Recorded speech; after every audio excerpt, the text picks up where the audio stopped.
Assalamualaikum warahmatullahi wabarakatuh. Perkenalkan, nama saya Kirima, NPM 2020-01-001 dari kelas manajemen 6A Fakultas Ekonomi dan Bisnis Universitas Muhammadiyah Mamuju.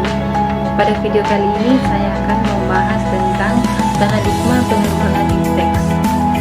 Ada dua poin yang akan saya bahas, yaitu pertama, interrelasi kebenaran Al-Quran dan teks.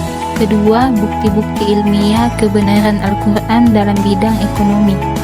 Interrelasi kebenaran Al-Quran dan teks. Interrelasi berasal dari dua kata, yaitu inter dan relasi. Inter adalah bentuk terikat di antara dua, sedangkan relasi adalah hubungan atau berhubungan. Jadi, interrelasi merupakan hubungan antara dua masalah yang saling terikat. Al-Quran adalah kitab petunjuk, demikian hasil yang kita peroleh dari mempelajari sejarah turunnya.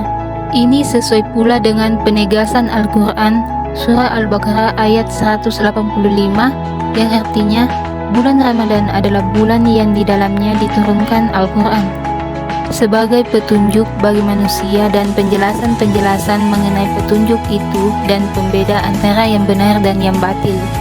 Ayat-ayat Al-Quran merupakan petunjuk manusia tidak saja untuk kehidupan akhirat, namun juga untuk kebaikan kehidupan di dunia. Ilmu pengetahuan dan teknologi adalah salah satu sarana manusia untuk menuju kehidupan di dunia lebih baik. Di dalam Al-Quran terdapat ratusan ayat yang menyebut tentang ilmu dan pengetahuan. Di dalam sebagian besar ayat itu disebutkan kemuliaan dan ketinggian derajat ilmu. Berkat dorongan ayat-ayat tersebut, ulama-ulama pada abad ke-8-10 Masehi di Timur Tengah mampu mengembangkan ilmu-ilmu pengetahuan yang berlandasan pada riset dengan cara mendengar, melihat, memperhatikan, merenungkan dan memikirkan, dan mengimplementasikannya dalam bentuk alat-alat maupun metode yang berguna bagi kehidupan manusia. Membahas hubungan tentang antara Al-Quran dan ilmu pengetahuan bukan dinilai dari banyak atau tidaknya cabang-cabang ilmu pengetahuan yang dikandungnya, tetapi yang lebih utama adalah melihat adakah Al-Quran atau jiwa ayat-ayatnya menghalangi ilmu pengetahuan atau mendorongnya. Karena kemajuan ilmu pengetahuan tidak hanya diukur melalui sumbangan yang diberikan kepada masyarakat atau kumpulan ide dan metode yang dikembangkannya, tetapi juga pada sekumpulan syarat-syarat psikologis dan sosial yang diwujudkan, sehingga mempunyai pengaruh positif atau negatif terhadap kemajuan ilmu pengetahuan. Poin kedua, bukti-bukti ilmiah kebenaran Al-Quran dalam bidang ekonomi. Al-Quran sebagai pedoman hidup umat Islam mengajarkan supaya setiap manusia menegakkan keadilan dalam kehidupan bermasyarakat, seperti tuntunan agar orang-orang kaya memberikan sesuatu yang dimilikinya kepada orang-orang miskin sesuai dengan kadar yang telah ditentukan, sebagaimana yang difirmankan Allah Subhanahu wa Ta'ala dalam surah Al-Hasr tentang kewajiban Muslim untuk melakukan pemerataan ekonomi. Ayat ini juga secara eksplisit menjelaskan tentang sistem ekonomi Islam terhadap kewajiban adanya perputaran ekonomi yang merata bagi semua warga. Hal ini berfungsi mencegah monopoli kekayaan hanya pada orang-orang tertentu.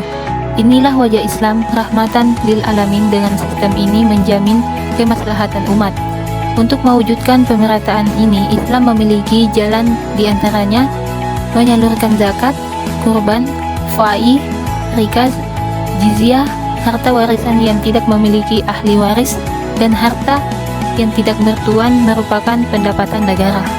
Selain itu, beberapa pendapatan lain dari zakat fitrah setiap tahun, denda-denda, wasiat, nazar, infak, dan sedekah.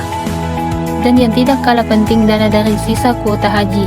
Jika dikelola dengan manajemen profesional pemerintah atau institusi formal, kita yakin dana tersebut dapat dialokasikan tidak hanya untuk kebutuhan insidental, tetapi lebih dari itu. Sumber pendapatan tersebut mampu mengatasi krisis ekonomi di negara dengan jalan subsidi, tanpa harus memperbanyak hutang luar negeri. Tapi, kenyataan yang terjadi di lapangan, kenapa umat Islam sampai sekarang belum berdaya secara ekonomi? Padahal secara formal kita sudah memiliki sumber dana abadi dan potensial. Alasannya adalah, pertama, belum dijumpai institusi yang serius dan profesional menangani aset tersebut. sehingga masyarakat masih ragu terhadap personal pengelolaannya.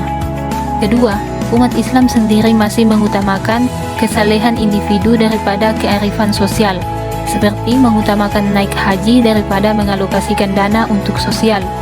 Lebih suka membangun masjid megah daripada membantu menyantuni anak-anak cerdas yang lemah ekonomi untuk memperoleh pendidikan yang lebih lanjut. Karena paradigma berpikir menyumbang uang untuk membangun masjid pahalanya lebih besar.